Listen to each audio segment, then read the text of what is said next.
Follow the Peace Trail. Thought leaders, visionaries, and advocates for peace bring tools and practices to support our individual and collective path to peace. And welcome.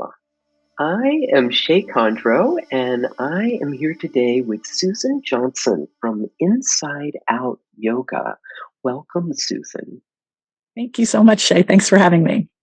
Oh, love having you here. Susan is also the co-chair and founder of the Kekoka Yoga Retreat, a retreat that brings together yogis, volunteers, a wonderful community aimed at fundraising scholarships for children attending Camp Kekoka. And I'm curious about the origin of that word. Maybe we can get to that a little later if either of us know. It is an event that has had a remarkable impact, and not just on the campers, but also on the wider community. And this year, the retreat falls on September 21st, a day recognized globally as the International Day of Peace, which was established in 1981 by a declaration of the UN. And this year, the UN's theme is cultivating a culture of peace. And it aligns so beautifully with the mission of the Kekoka Yoga Retreat. It makes this a perfect time to connect with Susan. And along with her team, they advocate for a more peaceful and compassionate world through service and community building. My own work centers on cultivating compassion and inspiring meaningful action towards a kinder, more peaceful world, which is why I was immediately drawn to this retreat's mission. I'm going to say it's compassionate core and the deep connection to service and to action. So I've been so inspired by what you've done with the Kekoka Yoga Retreat, Susan, and this interview is a chance to shine a light on how the retreat embodies these values. And I'm here to share this story with a wider audience, people who are aligned with this mission of compassion and peace building. So thank you again so much for taking the time to speak with me today. I'm excited to learn more about the impact of your work here on the northern neck of the Chesapeake Bay in Virginia. So, Susan, I would love for you to start by sharing a little bit about yourself. And I know our listeners would also love to hear the wonderful story that you mentioned about the first week of Camp Kekoka. I believe it was framed with the idea of the best and the worst. So, but please share your thoughts. Well, thank you so much for having me, Shay. It's such a privilege to be here. I am the owner of Inside Out Yoga in Whitestone. I have been holding classes there since 2010 at the Unitarian Universalist Fellowship there in Whitestone, and I also lead domestic and international retreats. So I've been doing that since 2010, and here we are. Yeah, beautiful. You've gone to some wonderful places, haven't you? In some of your world travels. Yeah, we started in the Outer Banks, and then we moved on to Peru, Morocco. We've been to Spain. We've been to Costa Rica. We're going to Italy in 2025.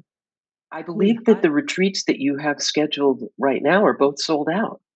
They are, yes. We're going to be in Umbria, Italy, and that's October 2025, but both of them have sold out. We've started a waiting list. So you can still join the wait list. You never know. Okay, I would encourage people to do that. That can be a great way to find your foot spontaneously in the door, so to speak. Exactly. Yeah. I just want to share with the audience that we'll put some links under the video about how to get in touch with you and more about your retreat. So yes, let's talk about the history. Okay, so you asked about the history of the Kekoka Yoga Retreat, and I would like to begin with the story that you just mentioned. It was the best and the worst week of my career. And that's how YMCA regional executive MJ Anderson began a presentation at a Y board meeting in 2005 about the first week ever at Camp Kekoka. She went on to explain at that meeting that the bus that had pulled into camp from Alexandria was bursting at the seams with 41 at-risk kids who'd never been to camp before, had been on the bus for 3 hours, weren't always treated kindly at home. 32 of these inner city kids were on medication, and a 10-year-old was sent home that week. It was the worst week, MJ had said, because managing those campers was, to put it mildly, not easy. But it was the best week because she could see the incredible impact that camp had had on these campers by week's end. Camp Kekoka is owned by the Alexandria Police Department, and it's managed by the YMCA of the Virginia Peninsulas. The police department had started a residence camp in 1947 for boys, and the bylaws stated that this 97-acre waterfront property right outside of Kilmarnock could not be sold and must be run at a camp. So over the years, they ran this camp, but it was hard for them to find staffing, and the buildings became dilapidated. So in 2005, they partnered with the Y. They decided to partner with the Y to run the camp. And they've been partners ever since. So there's a board that's comprised of officers from the Alexandria Police Department, as well as local Northern Neck residents. So fast forward to 2009, and I was director of development at the Y at the time. MJ was my boss and a close friend. And she asked me if I would like to co-lead a yoga retreat with her. I had just gotten my yoga teacher training certificate, and I had taught for maybe 1 month, but she asked if I wanted to co-lead this retreat. So I said, sure. And we did it that spring. We had 15 yogis. I led most of the classes, although we had 2 other Y instructors lead a couple classes. MJ and I did all the cooking, but one meal, which the Unitarian Church provided actually that very first year. And then Cassie, MJ's wife, did all the logistics and all the behind the scenes stuff. Super organized. So that was our first retreat. Proceeds from that retreat provided scholarships for campers, as well as funding camp in general. Wow. So now, fast forward 15 years later, we have got a committee of 16 volunteers, planning committee. We have over 30 teachers from around the region. We sell out at 100 attendees. That's where we cap it. We sell merch from local shops, from local artisans who donate a portion of their sales. And we also partner with local farmers to serve farm-to-table food as much as possible. A good portion of which is donated and actually prepared by local organizations such as the Rotary, and then again, the Unitarian Fellowship, who's been with us from that first year. And to date, we've raised over $150,000 for campers. So that's where we are now. That's the history. Wow, yeah. Susan, that is quite a trajectory. And I can only imagine all of the details that have had to come together over the years. And I'm curious about the experience of that first retreat and, how it has really created an impact that has echoed through time. What was happening for you personally? That's a great question. 15 yogis, a lot of them were friends. It was just such a connected community of doing something good, not just for ourselves, but also for the kids that attended this camp. So also having, you involved in providing the meal, it was just such it was such an uplifting event that first year. I wanted to do more of it, especially because I was new to yoga and just testing my wings as a yoga teacher. Yeah, what a great way to start. Yeah. So it was a beautiful first retreat. A lot of people look back on that as, one of their favorite weekends, that very first year. Yeah, you just stepped right in the fire, didn't you? Yeah. Yeah. And how did when you saw the impact it was having on these children, how did that impact your own personal sense of mission, and even the mission of the retreat itself? Did it? I'm thinking, humanity grows, I think, individually and collectively when kids and adults, for that matter, are treated with love and respect. And that's what they did that first week at camp. I know Cassie, I know MJ, and that's what they do. They treat people with love and respect, but then, especially with kids, expect them to do the same for each other. So they have boundaries, but it's always about love, kindness, respect. Yes. Yeah. So that's huge, and that's sort of informed. You asked about a mission. We don't really have a formal mission. It's funny, nobody's ever asked that before for the Kekoka Yoga Retreat. I mean, the Y has a mission, but this doesn't have a mission per se. But I always say that my intention, and this is also for just as a yoga teacher or the retreats that I run, is to elevate, empower, and connect. And in this case, it's connecting our attendees, our volunteers, the community at large that gets involved, as well as the campers who benefit, who we never meet. Oh, it's beautiful. Yeah. Those are beautiful pillars, and modeling those kinds of ways of being for the children, and then, expecting that from them. They will show up in that way. That's so beautiful. And it's some of those kids still actually went to camp over the years. I don't know if any had become counselors, but I know many of the campers over the years do become counselors. I'm not sure about that first year, but I do know that there were repeat campers from that first week. I love it. Those ripples of peace just rolling out, right? Yes. Now, you said that the retreat grew from 15 attendees to a sold-out capacity of 100 attendees, and that you have about 30 volunteer teachers. Can you talk a little bit about the role that the community has played in shaping the retreat and its success? Yeah, so the planning committee is all volunteers. Many of them are my yoga students from Inside Out Yoga, or their friends, just people we've met over the years, talented people. Also, these teachers, that first few years, I had to really look for teachers, but this whole yoga community in our region has grown, and now people are coming to me, and I have to turn people away in some respects because there are just so many that want to be involved, and it's all voluntary. Everybody involved in this event is a volunteer, other than we have a couple Y staff members, but other than that, everybody's volunteering. And then we have. I'm sorry. Go ahead. So it's truly a fundraiser. It's truly a fundraiser. Yes. Donations, and your presenters and teachers are offering their time and energy. That is a beautiful expression of community, isn't it? And you are one of them. I am delighted to be a part of the retreat this year. I'm a big fan of this work and what you guys are setting in motion here. Another thing that we do, we have what we call karma yogis. Karma yoga is yoga of service. And we have people who attend the retreat. They can sign up at registration to be a karma yogi. And generally what they do is they help in the kitchen. They help do dishes after meals, or some of them take pictures, helping with photography, that kind of thing. So that's a huge group that, they're paying to attend this retreat, but they're still willing to work behind the scenes and to help out. And a lot of those attendees over the years have wanted to get involved more and join the committee.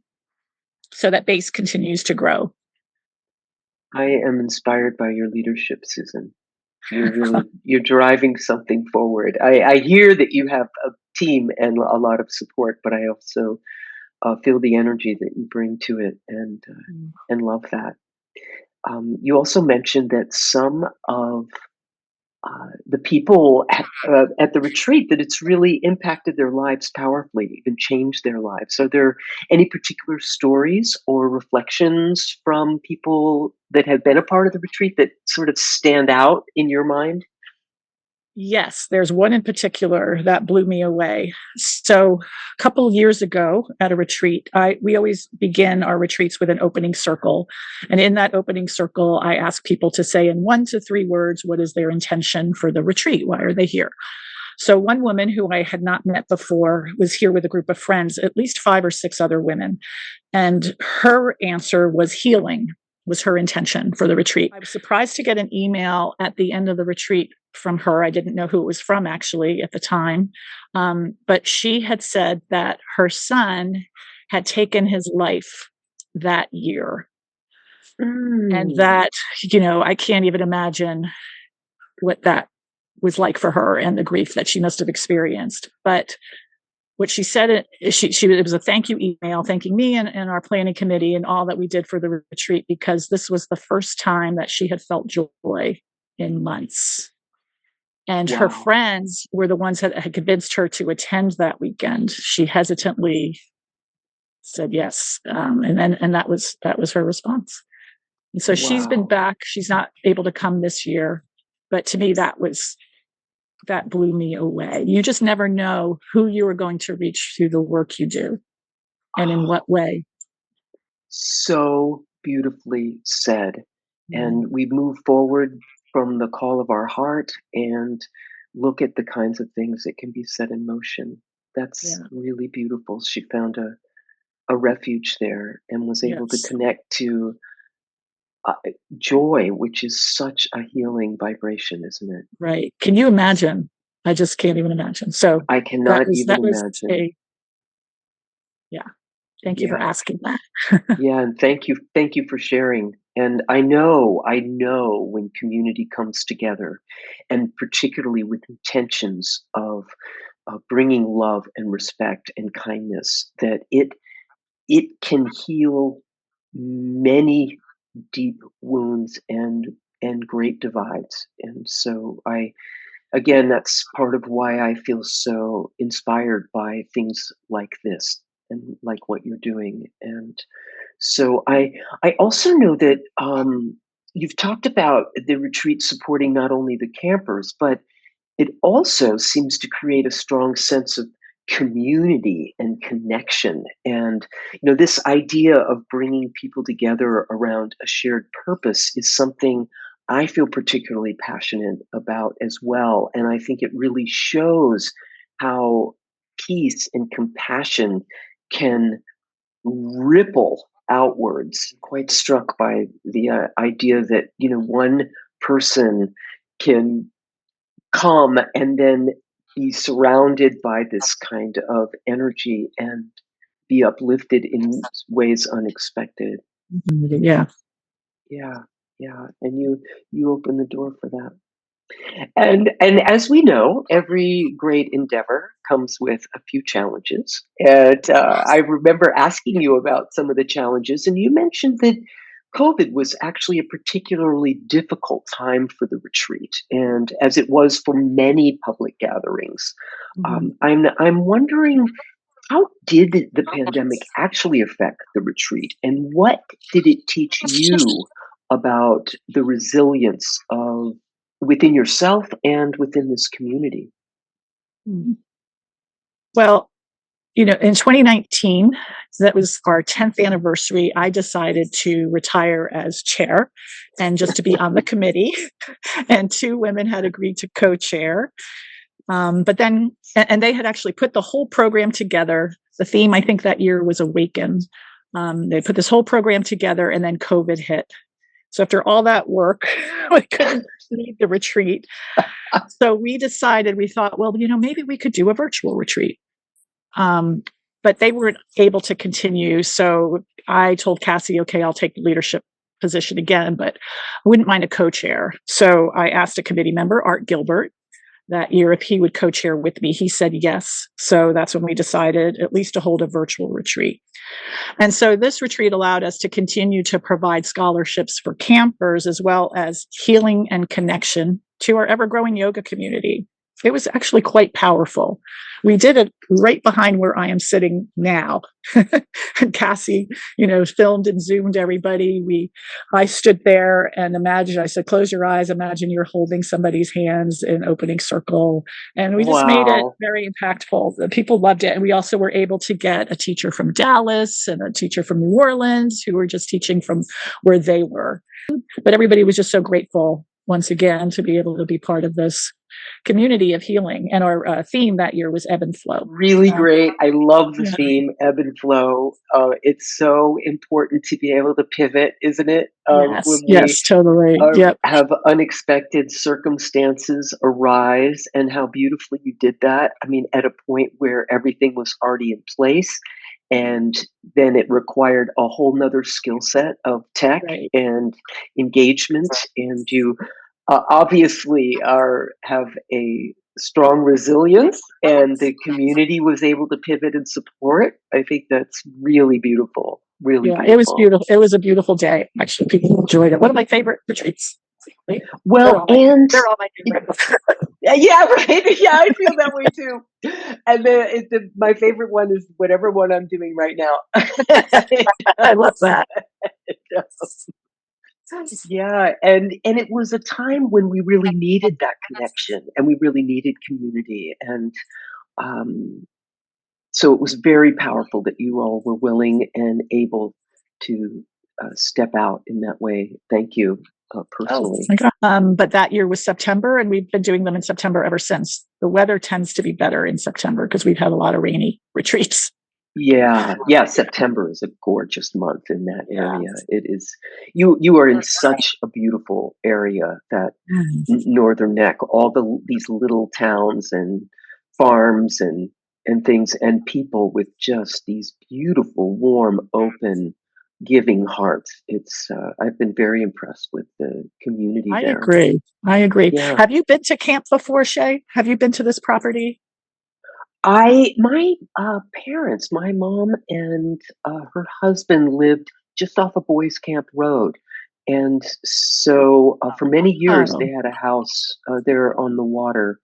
And so I have been on the property, but I haven't really, um, you know, had a sense of what, kind of magic was happening there. And now that I have seen the schedule for the retreat, I can see that there are water sports. There is paddling and kayaking, and uh, as well as the yoga and different kinds of educational and healing opportunities, and then community connection and Yes. fire We have something circle. in, I'm sorry to interrupt. We have something in each time slot for everybody. I put the schedule together, so I want to make sure that every time slot has something for, like, you're a brand new beginner or a seasoned Ashtanga yogi, something for everybody. We're also intentional about keeping people connected. So it's one of the reasons we limit it to 100 people. Right. Eat together. We can still have that opening circle. For us right now, we want to keep that number of people to keep us connected. It's a special thing about this retreat. That's a very intentional choice then. Funny, years and years ago, MJ would say, if you don't grow, you die. And I agree with that to an extent. But over the years, people have asked us to make the retreat longer, or to add a second night, to combine it with a music festival. But part of that, as I was telling you, I think that the connection is an important aspect of this retreat. And so I don't want to lose that. And Art and I, my co-chair Art and I, favored incremental growth over making it unmanageably large for our planning committee, for other volunteers in the area. So we want to keep the growth incremental and manageable, while still serving our kids. But I think we're not just serving the kids, we're also serving our yogi community. Yes. The people who come here, the teachers, all that. And so we want to keep that, the size manageable. So it's not that you resist growth for growth's sake. It's that as you grow, you want to make sure that it's aligned with these values that you have seen serving the community. Is what I'm hearing. So it may actually evolve in different ways, but what that looks like is yet to be seen. Right. When we ask people on our surveys, what's your favorite thing about the retreat? It's always about the connections. I mean, there are lots of things, but that's the one that stands out. Well, greeting old friends, making new friends, the connections. So that's a big part. Yeah. That's what life is about. That's really beautiful. I think so too. And I think that's where we are walking our path to peace. When we do have those connections with each other, we can much more easily see how much more we share in common than we are different. And it can be very healing It's why and sort I of chose kindred spirits as the theme for this retreat. It was based on that response that we get again and again and again in that connectivity. that's beautiful. Now, for those of you, or for those that are watching and feel inspired by your work, how can people get involved or contribute to the success of the retreat? Well, I would love for them to come to the retreat. So Okay, great. our Number one. retreat next year is September 19th through 21st. Registration every year begins June 1st. So if they are interested, put it on your calendars June 1st. And by 9 a.m., go ahead and start to sign up because we sell out quickly, Excellent. very Excellent. quickly. So if you're interested in coming, so that's the first thing. Donate. And I think, Shay, you might put a link below how you can donate to Camp Kekoka. I certainly will. I'll be spreading that around because people don't necessarily have to come to the retreat to understand the value of these kinds of things. And I could totally see people wanting to support you in that way. Mm-hmm. We have a sponsorship from Chesapeake Bank, for example. They're one of our sponsors. So if you're a business and you're so inclined, you can sponsor us. It's a higher donation level. Another thing is we're always looking for talented instructors. I am the collector of that list. So if you would like to be an instructor, email me. You'll have the link below for that as well. Correct? Great. Yes, Okay. absolutely. Yep. We're going to have a lot of juicy links down there, and I'm hoping people will explore that. They will be down underneath our video here. And, one of the things that I was struck by, one of my own personal passions, is cultivating a path to peace, peace in our hearts, peace in our world. And you've mentioned that peace is often like a reoccurring theme among the participants. And I love the quote that you shared: "There is no way to peace. Peace is the way," by Thich Nhat Hanh. That's Right. a really powerful statement because we can be that peace in the world. So, how has this retreat contributed to shaping your personal view on peace? Well, inherent in every aspect of this retreat is peace. So you have your yoga practices like asana, the physical practice, or pranayama, the breath practice, mindfulness, and other types of meditation, sound healing. And they're all tools that help us to tap into the peace within us. And that's what the yogis say. Our true Yes. nature, they say, is peace. So I agree with that. Thich Nhat Hanh obviously agrees with that. But I also think that peace within and tapping into that peace within isn't enough. And so you need to pass it on. Mm-hmm. One of our retreat themes was actually in 2017, peace, pass it on. And that was based on what most people said the prior year in opening circle as their intention. It was just peace. And I think that they were saying that because this was 2016. And so we had the election and, all the rhetoric before and after the election that was divisive. They were just craving peace. Yeah. So, that's why I chose that as the following theme. And we, of course, work on that every time. It's inherent in the practice. It's inherent in our time together in the community. I love that you have pointed to that idea that, it's important to pursue peace within, but it is also so important to understand that the actions that we take are impacting the world around us, and that we can make choices to be more proactive in choosing things that are going to not only enhance our own sense of peace, but contribute to peace in our greater world. And what do you hope that participants and our listeners will take away in terms of peace and the idea of being become involved in community? Well, I'm hoping, number one, that they can feel the peace that they crave, the reason that they come here, that they can Oh, start beautiful. within. They can see how working together in a community can uplift others, from just each other to campers. Yeah, that's about it. That's all I can Yeah. add. Well, that's that. That's a big it. That's a big it, Susan. I really appreciate that, and I think sometimes I find myself, I can be in the middle of, conversations about peace, and potentially lose sight of just how powerful just the small acts in our lives can be. And I like to call it small acts of immeasurable benefit. And Right. so any little thing that we do certainly adds to that. So thank you for pointing so specifically to that idea. But I think what you've built here is a perfect example of building community and creating peace. And it's so inspiring to see how your retreat has evolved to serve both the campers and the wider community, and that you continue with your commitment and your presence.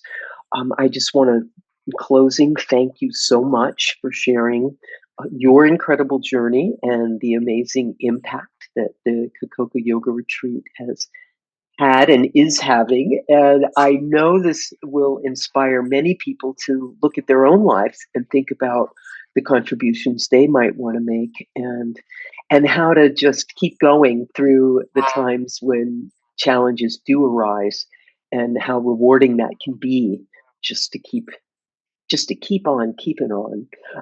And is just in closing, is there anything else that you would like to share or thought you'd like to leave our audience with today?